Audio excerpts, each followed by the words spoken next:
Jim Holley, Supercross Live on supercrossonline.com. Well, this is Kevin Windham, and I was pulling for you last week, man. I thought you had another one underneath your belt. Houston, you like Houston. You were leading it. Everything looks good. You got about a 5-second lead over Trey Kennard, and you get into that timing section. What happened? Yeah, it was a tough section, a marginal section. I told myself I was going to do it 10 laps, which kind of leads me to the question of why I did it on the 11th lap, and that's when it bit me.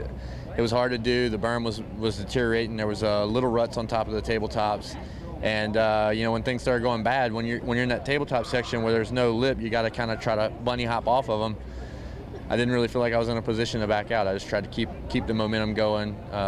You know, use the throttle as my friend and keep charging through. And it bit me hard. You know, it was a tough defeat, tough crash. You know, it's one of those things where, you know, time slows down when you're crashing. A lot of times you think, oh man, this is going to hurt, but the whole time all I was thinking was, I can't believe I'm throwing this thing away. And you know, I really had the feel of, you know, the 60,000+ fans there, that they all wanted me to win. You know, it was like a wave of cheer going around, it being my hometown race, and you know, just the fans were cheering so loud. I couldn't believe what was unfolding, what was happening, and that was the way it goes. You know, Trey and you know, a lot of the guys, you know, recognized that, you know, they weren't catching me. It felt like, you know, you kind of had the race in the bag. And to be honest with you, the way the season's been going, just to have the opportunity and to almost get 1-1 was, you know, it's a good feeling.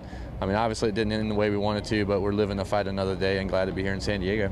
You mentioned San Diego. We're fast forwarding here to this weekend, a shortened program. You're no stranger to that. You're no stranger to the mud. In case this thing downpours and the skies, you know, let go. You ready tonight? Well, statistically, I'm a great mud rider and have some good stats in the mud, but it is an equalizer, and it's one of those things where anything can happen in the mud. Although we're finding that out in Supercross period, anything can happen at any time, like we saw last weekend. You know, it was a lot of guys going down, a lot of action all around. But with all that said, I don't see why there's anything that happened in Houston that would, you know, cause me not to ride at 100% tonight. I really feel good, was able to bounce back, and feel good about where I'm at right now. So with the thought of mud, I don't know what the other riders feel like, but I kind of catch a little smile on my face, and ready for the unexpected, and see if we can just keep forward momentum and you know, get the Geico Honda up on the podium, which we haven't done yet, but been really close last weekend. So it'd be good to get a little victory following that bad defeat last weekend.